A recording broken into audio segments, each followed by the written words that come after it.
Hello, fellow Christmas lovers and enthusiasts. You are listening to Closer to Christmas. Today is December 22nd. That means there are 3 days left until Christmas. Before I get into the topic this week, I just want to say, before I started this daily journey here, my daily audio advent calendar countdown to Christmas, I honestly did not think I was going to survive this long and actually make it this long without making any type of a mistake or forgetting a day. I did come across a little issue at the beginning of the year with Spotify, so that was resolved within the day, so I did not miss a single day posting an episode since September 16th of 2024.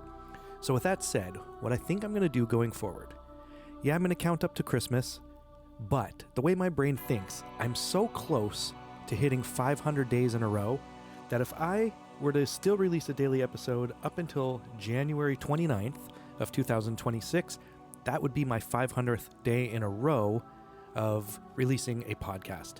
So I think that's my plans right now, is to continue up till the end of January. That will take me to 500. So with that said, if you are a listener of this show and you have enjoyed anything that I've been doing over the past 462 days, I believe it is, you can email the show, record an audio message, because in the 500th episode, I want to make it some feedback from the listeners. So if you enjoyed the show, email me an audio clip.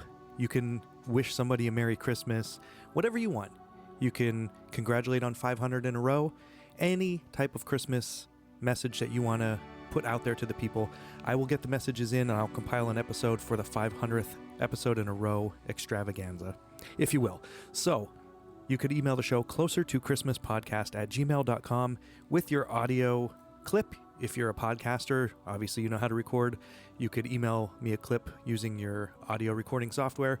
Or if you just have a phone, go to the voice memo app. You could record a short message and email that to me as well, closertochristmaspodcast@gmail.com, because at the end of January, when I'm on my 500th episode in a row, that is when I'm going to do a little bit of a listener feedback episode. So please, you have enough time from now until then to record something. I'd really appreciate it if you guys sent something in.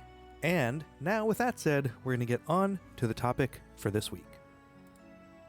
So it's hard to believe, but here we are, just days away from Christmas and at the very end of 2025. This time of the year has a funny way of slowing us down. Even when the year itself feels like it rushed by, Christmas invites us to pause just for a moment and look back. Think back to January of 2025. You made resolutions, the plans, the quiet hope that this would be the year things felt different. But then life happened. Some days were ordinary, some were exhausting, some were joyful in ways you didn't expect, and some were probably harder than you ever planned for. Christmas doesn't ask us to judge how well we did this year. It simply asks us to notice. Notice what changed. Notice what stayed the same. Notice who's still here beside us and who we're carrying in our hearts. In many ways, Christmas is less about the day itself and more about perspective. It reminds us that even when a year feels messy, it still mattered. As Christmas approaches, ask yourself just one question tonight. What did 2025 teach me? You don't need a perfect answer, just an honest one. Because every year, like every Christmas, leaves something behind, even if it's just a little more understanding than what we had before. Remember, the next time you hear my voice and this podcast, we'll all be a little bit closer to Christmas. Thanks for listening.